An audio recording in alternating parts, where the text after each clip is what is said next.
చంద్రహృదయం వెలుగు కిరణం, మిత్రధర్మంలో కర్ణుడు, మిత్రభేదంలో కృష్ణుడు, ఎలాంటి పాత్రలోనైనా ఇమడగలడు.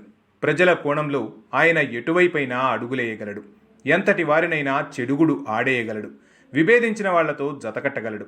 వాళ్లను తన దరికి తెచ్చుకోగలడు. గెలిచిన ప్రతిసారి మిత్రపక్షాలకు బలం పెంచగలడు. భేదాలుస్తే వాటి బలం లాగేయగలడు. రాజకీయంగా వాళ్ళని మించిన బలవంతుడు. ఇతర పార్టీ బలం తన వైపు తిప్పుకోగలడు. తన యుక్తితో ఇతర పార్టీలకు జీవం పోయగలడు. తన రాజకీయ శక్తిని 10 మందికి పంచగలడు.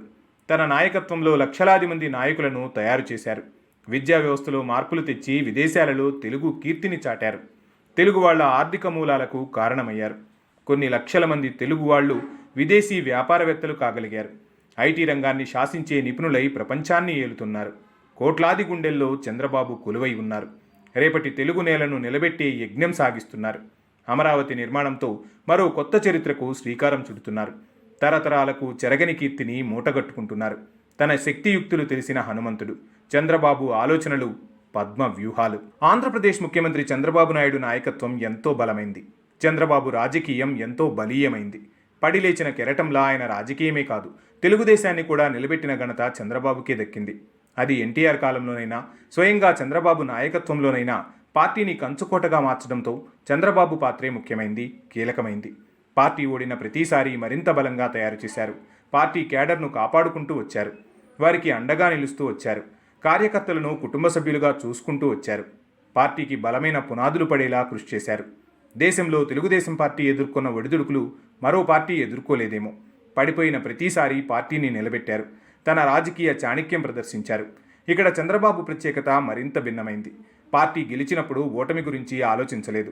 ఓడినప్పుడు మళ్లీ గెలుపు ఎలా అన్నదాని గురించి ఏనాడు దిగులు చెందలేదు. పోరాట యోధుడంటే చంద్రబాబులా ఉంటాడన్నది చరిత్రకు సాక్ష్యంగా నిలిపారు. తెలుగుదేశం పార్టీ ఓడినా గెలిచినా ఆయన ప్రజల్లోనే ఉన్నారు. ప్రజల కోసమే ఉన్నారు. అధికారంలో ఉన్నా, ప్రతిపక్షంలో ఉన్నా, పండగలైనా పబ్బాలైనా ప్రజలతోనే మమేకమయ్యారు. పండగ సంబరాలు కూడా ప్రజలతోనే పంచుకున్నారు. ఇలాంటి నాయకుడు దేశ చరిత్రలోనే ఒక్క చంద్రబాబు మాత్రమే కనిపిస్తారు. ప్రజలంటే చంద్రబాబుకు అంత ఇష్టం. ఒక్క మాటలో చెప్పాలంటే సీఎం చంద్రబాబు నాయుడు మిత్రధర్మంలో కర్ణుడు, మిత్రభేదంలో కృష్ణుడనే చెప్పాలి. అంటే ఆయన ఎక్కడున్నా ధర్మం వైపు నిలుస్తారు. తెలుగు ప్రజలను గెలిపిస్తారు. ఇది ఇప్పటికి 4 సార్లు జరిగింది. 1995లో చంద్రబాబు ముఖ్యమంత్రి అయ్యే నాటి పరిస్థితులు ఒక్కసారి గమనిస్తే, ఆనాడు ఆయన కఠినమైన నిర్ణయం తీసుకోకపోతే ఈరోజు తెలుగుదేశం పార్టీ సజీవంగా ఉండేది కాదు. గతంలో తెలుగుదేశం పార్టీ ఒకటి ఉండేదని చెప్పుకోవాల్సిన పరిస్థితి వచ్చేది. నిజం చెప్పాలంటే చంద్రబాబు నాయుడు లేకుండా తెలుగుదేశం పార్టీయే లేదని కూడా చెప్పాల్సిన అవసరం ఉంది. తెలుగుదేశం పార్టీ ఎన్టీఆర్ ఏర్పాటు చేసిన సమయంలో చంద్రబాబు నాయుడు ఆ పార్టీలో లేరు. కాంగ్రెస్లో మంత్రిగా ఉన్నారు. కానీ 1983 ఎన్నికల్లో తెలుగుదేశం పార్టీ గెలిచి ఎన్టీఆర్ ముఖ్యమంత్రి అయిన తర్వాత చంద్రబాబు తెలుగుదేశంలో చేరారు. కానీ ఆనాటి నుంచి ఆయన తెలుగుదేశం పార్టీని కంటికి రెప్పలా కాపాడుకుంటూ వస్తున్నారు. తెలుగుదేశం పార్టీకి 100 ఏళ్ల పునాదులు చంద్రబాబు నాయుడే వేశారు. ఎన్టీఆర్ ముఖ్యమంత్రి అయిన 6 నెలలకు గుండె శస్త్రచికిత్స కోసం అమెరికా వెళ్లారు. అదే అదునుగా అప్పటి తెలుగుదేశం నాయకుడు నాదెండ్ల భాస్కర్రావు పార్టీని హస్తగతం చేసుకుని ముఖ్యమంత్రి అయ్యారు. 4 రోజుల పాలన సాగించారు. ఆ సమయంలో నాదెండ్ల నుంచి పార్టీని రక్షించిన నాయకుడు చంద్రబాబు. ఎన్టీఆర్ అమెరికా నుంచి తిరిగి వచ్చేసరికి పార్టీని మళ్లీ నిలబెట్టి ఎన్టీఆర్ని ముఖ్యమంత్రి చేసిన ఘనత చంద్రబాబుదే. ఆనాడే చంద్రబాబు నాయుడు రాజకీయ చాణక్యం ఎంత బలమైందో, బలీయమైందో అర్థమైంది. అయితే అలా వచ్చిన అధికారం వద్దని మళ్లీ ప్రజల్లోకి వెళ్లి తీర్పు కోరదామన్న ఎన్టీఆర్ ఆలోచనను అమలు చేసి ఎన్నికలకు వెళ్లారు. 1984లో జరిగిన ఎన్నికల్లో తెలుగుదేశం పార్టీని అఖండ మెజార్టీతో గెలిపించారు. నిజానికి రాజకీయాల్లో అప్పుడే చంద్రబాబు రాటుదేలారు. ఎన్టీఆర్కు అండగా నిలిచారు. పార్టీని పటిష్టం చేశారు. 1989 ఎన్నికల్లో తెలుగుదేశం పార్టీ మళ్లీ ఓడిపోయింది. అప్పుడు కూడా పార్టీ ప్రధాన కార్యదర్శిగా పార్టీని కాపాడింది చంద్రబాబే. 1994 ఎన్నికల నాటికి తెలుగుదేశం పార్టీని మరింత బలపడేలా చేయడంలో చంద్రబాబు పాత్ర అమోఘమైంది. కాకపోతే 1994 ఎన్నికల్లో అధికారంలోకి వచ్చిన కొద్ది రోజుల్లోనే లక్ష్మీపార్వతి పార్టీని తన చేతుల్లోకి తీసుకునే ప్రయత్నం చేసింది. డిఫాక్టో ముఖ్యమంత్రి పాత్ర పోషిస్తూ వచ్చింది. తరువాత తానే ముఖ్యమంత్రిని అనే కలలు కూడా కనేదాకా వెళ్ళింది. ఇది పార్టీకి తీరని నష్టాన్ని తెచ్చిపెడుతుందని ముందే గ్రహించిన బాబు పార్టీని భవిష్యత్ తరాలకు అందించాలని బలంగా నిర్ణయించుకున్నారు. 1995లో ముఖ్యమంత్రి అయ్యారు. ఆనాడు ఆ నిర్ణయం తీసుకోకుండా ఉంటే తెలుగు ప్రజలు తెలుగుదేశం పార్టీని ఏనాడో మరిచిపోయేవారు. అలా ముఖ్యమంత్రి అయిన బాబు ఆ రోజుల్లోనే జాతీయ రాజకీయాలలో చక్రం తిప్పారు. అతి చిన్న వయసులో ముఖ్యమంత్రి కావడమే కాకుండా జాతీయ రాజకీయాలను కూడా తను కనుసన్నల్లో నడిపారు. యునైటెడ్ ఫ్రంట్ ఏర్పాటులో కీలక భూమిక పోషించారు. తర్వాతి కాలంలో ఎన్డీఏ ఏర్పాటులోనూ ముఖ్య భూమిక పోషించారు. చాలా కాలం పాటు ఎన్డీఏ కన్వీనర్గా పనిచేశారు. ఎన్నికల్లో ఓడినా గెలిచినా ఆయన ప్రజలను వీడలేదు. ప్రజల కోసం ఆయన పోరాటమూ ఆపలేదు. అందుకే ఉమ్మడి రాష్ట్రం విడిపోయినా ఏపీ ప్రజలు ఆయన నాయకత్వాన్ని కోరుకున్నారు. ముఖ్యమంత్రి చంద్రబాబు నాయుడే కావాలని కోరుకున్నారు. 2019లో చంద్రబాబును కాదనుకున్నా మళ్లీ 2024లో తెలుగుదేశం పార్టీ చరిత్రలో లేనంత రికార్డు మెజార్టీతో ఏపీ ప్రజలు పార్టీకి పట్టం కట్టారు.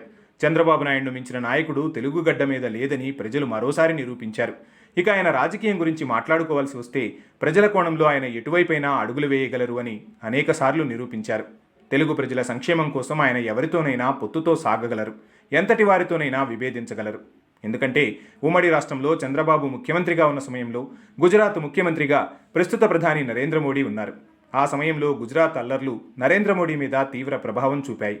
దేశమంతా నరేంద్ర మోడీని నిందించారు. ఆ సందర్భంలో నరేంద్ర మోడీ హైదరాబాద్ వస్తున్నారని తెలిసినప్పుడు ఎయిర్పోర్ట్లోనే అరెస్టు చేస్తామంటూ ప్రకటించి సంచలనం సృష్టించారు. దాంతో ఆయన ఎంతటి వారినైనా ఎదిరించగల నేతగా గుర్తింపు పొందారు. అయితే అదే నరేంద్ర మోడీ కోసం ఎన్డీఏ కూటమికి అండగా కూడా నిలిచారు. ఎన్డీఏ కన్వీనర్గా మోడీ గెలుపు కోసం కృషి చేశారు. అదే తరుణంలో ఏపీలో అధికారంలోకి వచ్చారు. 2014 ఎన్నికల సమయంలో నరేంద్ర మోడీ ఏపీకి ఇచ్చిన హామీలను విస్మరించారన్న కోపంతో 2019లో మోడీకి వ్యతిరేకంగా వెళ్లారు. కాకపోతే ఓటమిని చవిచూశారు. అయినా మళ్లీ బీజేపీ ఎన్నికల వేళ చంద్రబాబును కోరుకోవడంతో మళ్లీ మద్దతిచ్చారు. ప్రస్తుతం కేంద్ర ప్రభుత్వం నిలబడడానికి ఒక పిల్లర్గా బాబు ఉన్నారు. ప్రస్తుతం కేంద్ర ప్రభుత్వం నిలబడిందంటే కేవలం చంద్రబాబు చలవతోనే కావడం, ఏపీకి నిధుల వరద పారించేలా చేసుకోవటం బాబు చిత్రతకు నిదర్శనం. తన అమరావతి కల నెరవేర్చడమే కాకుండా ఏపీకి రాజధాని నిర్మాణాన్ని కూడా వీలైనంత త్వరగా పూర్తి చేసేందుకు మొదటి రోజు నుంచే తన ప్రయత్నం మొదలుపెట్టారు. చంద్రబాబు నాయుడు రాజకీయం తెలియక దూరం చేసుకున్నవారు మళ్లీ ఆయన కోసం ఎదురుచూసిన వాళ్లే కావడం విశేషం. దేశంలో బీజేపీని ఆది నుంచి ఆదరిస్తున్న నాయకుల్లో చంద్రబాబు ముఖ్యమైన నాయకుడు. 1983, 1985, 1999, 2014, 2024లో బీజేపీకి అండగా నిలిచి ఆ పార్టీ బలోపేతానికి కారణమైన నాయకుడు చంద్రబాబు. ఇలా సమయాన్ని బట్టి, రాజకీయ అవసరాలను బట్టి ఆయన రాజకీయంలో వామపక్షాలను కూడా ఆదరించారు. వామపక్షాల మనుగడకు కూడా చంద్రబాబు సహకరించారు.